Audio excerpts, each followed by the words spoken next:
Hello and welcome to Porschenomics, the channel that talks about Porsches by the numbers. And today I am going to tell you how, in fact I'm going to convince you how, a £250,000 Porsche 911, like this one, represents great value.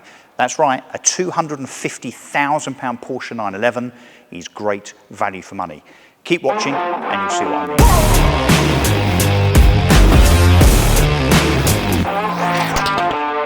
So this is a Porsche 911. So is this, so is this, and indeed so is this. Even this thing here, a Porsche 911. And of course to the uninitiated, they're all the same thing. They all look the same. They're all a Porsche 911.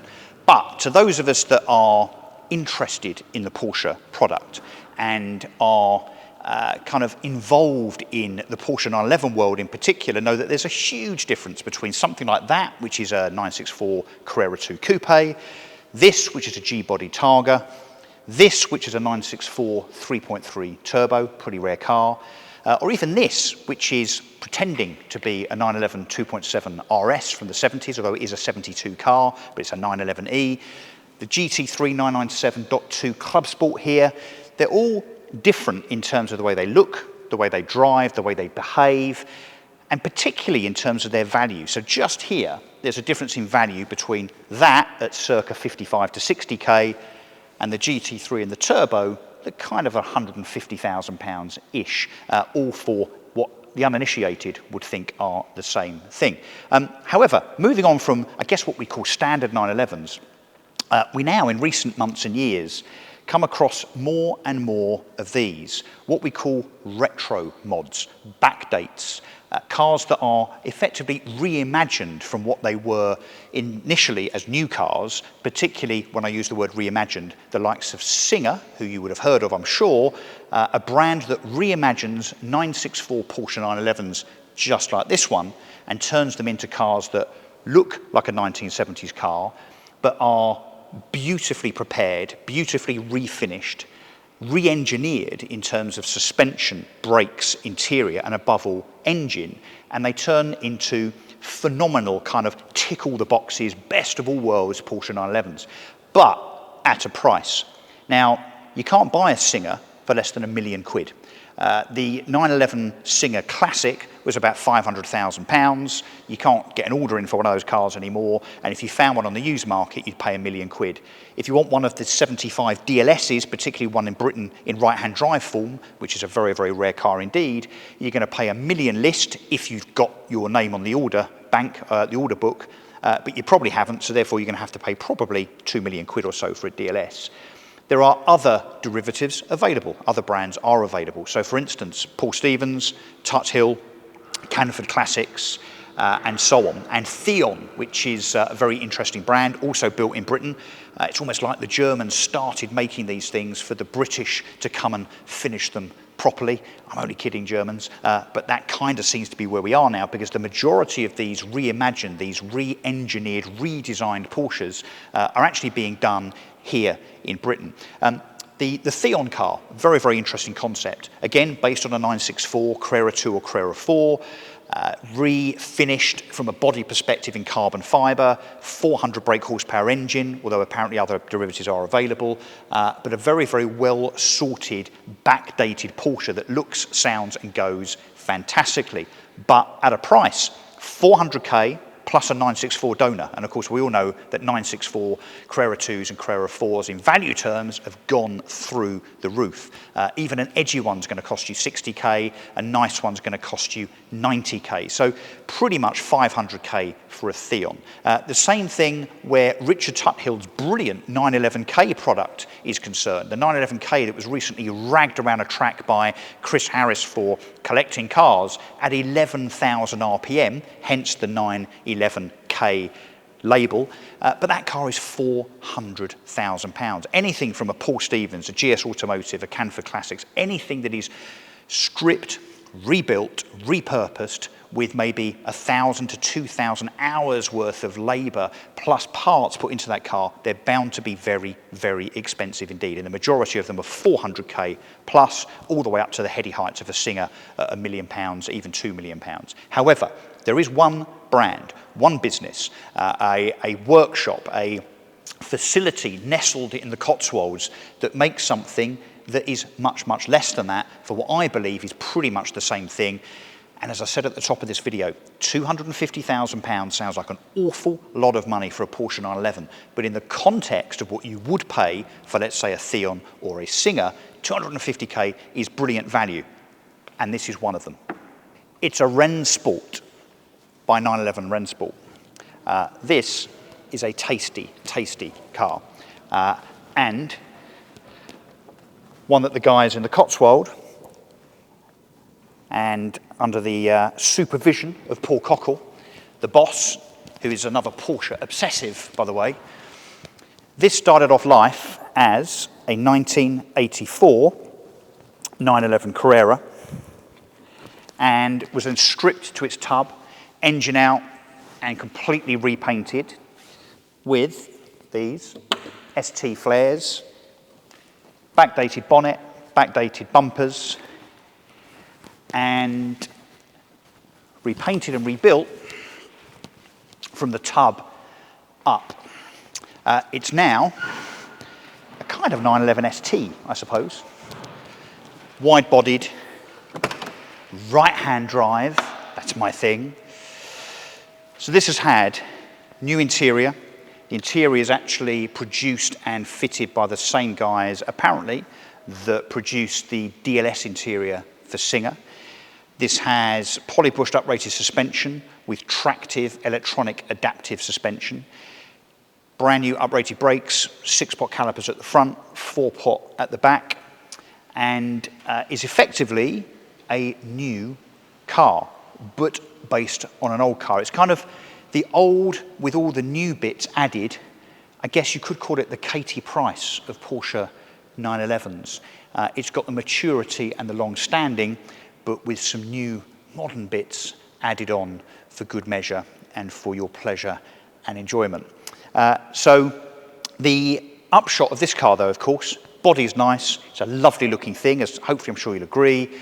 Suspension's great, brakes are great, interior's great. It's got air conditioning. I'm sure you want to have a look on the inside in a second, but the pièce de la résistance of the 911 Rennsport is, of course, this, under the engine hood.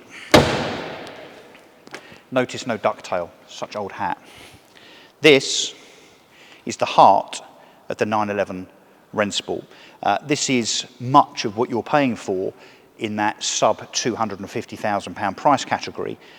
Starts life as a 3.2 Carrera engine, because that's what was standard with this car originally when it left the factory. The guys at Rennsport bore out the engine to a 3.4, becomes a high compression engine with fast road cams and individual throttle bodies, and delivers as a consequence of that about 300 brake horsepower in a car that weighs about 1,050 kilos. So the power to weight ratio is pretty much similar to that GT3 over there.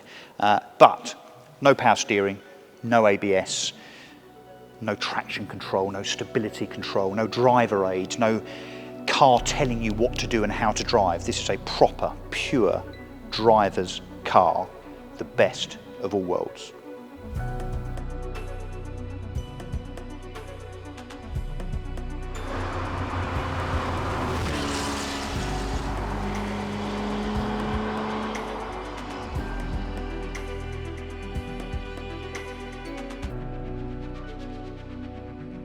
So it sounds pretty awesome. Now I'm in it, feels very, I feel very at home in this thing. It's, I guess you could say, basic, but it doesn't feel basic. It feels functional. So no power steering. I guess that's a good thing at speed. Obviously it's got the benefit of this tractive suspension, so you can change between soft, hard, or mad, I suppose.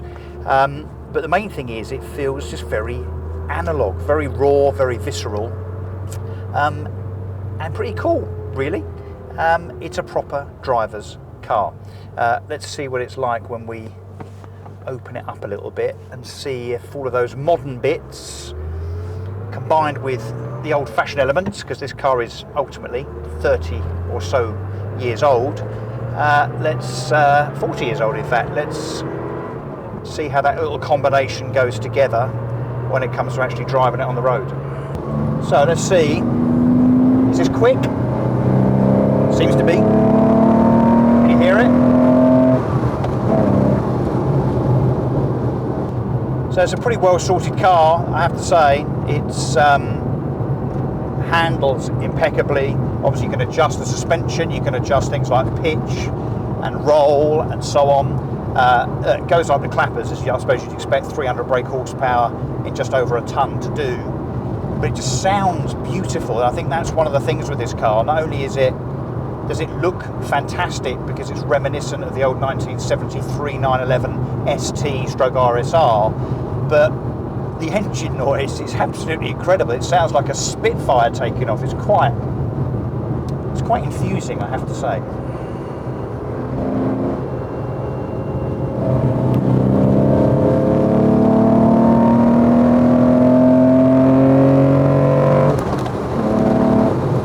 See what I mean? Wow. Certainly gets the pulse racing. It's fun. And definitely worth that 250k. Honestly.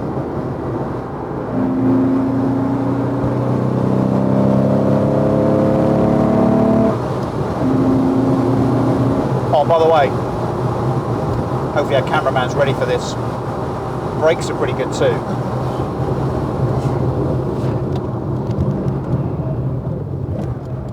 See? Quite reassuring.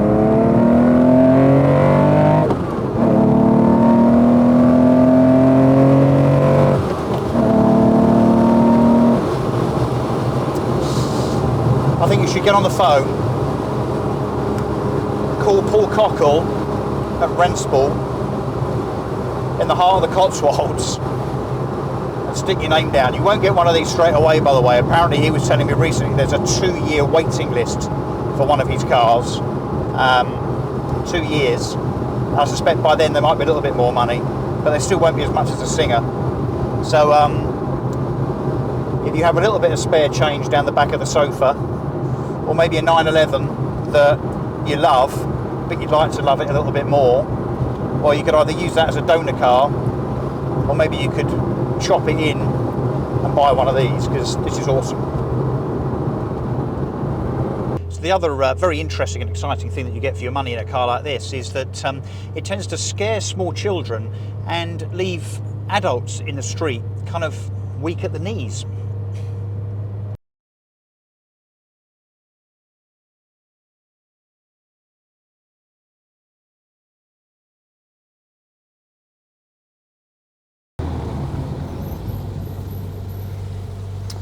Wow, so definitely one of the most fun things you can do sitting down, and indeed with your clothes on. It's a really fun, exciting, visceral, inspiring thing, this. And honestly, if I was driving a Singer or a Theon at twice or even 3 times the money, I'm really not sure that you'd see 2, 3, 4, 500,000 pounds worth of difference, would you? Okay, so that's it. In summary, this is a great value car, isn't it? Even at £250,000. It looks and goes like a Singer. It looks and goes like a Theon, or anything else really that's in the 500,000 to 2 million bracket. But it's half of that £500,000 cost. So I'm convinced, hopefully you are. Yes, who would have thought? £250,000, £250,000 worth of Porsche 911 is great value for money. See, I told you so. Anyway, if you've liked this, please subscribe to the channel. Please like the video, and we will be back very soon for the next thrilling instalment of Porschenomics. Thanks for watching.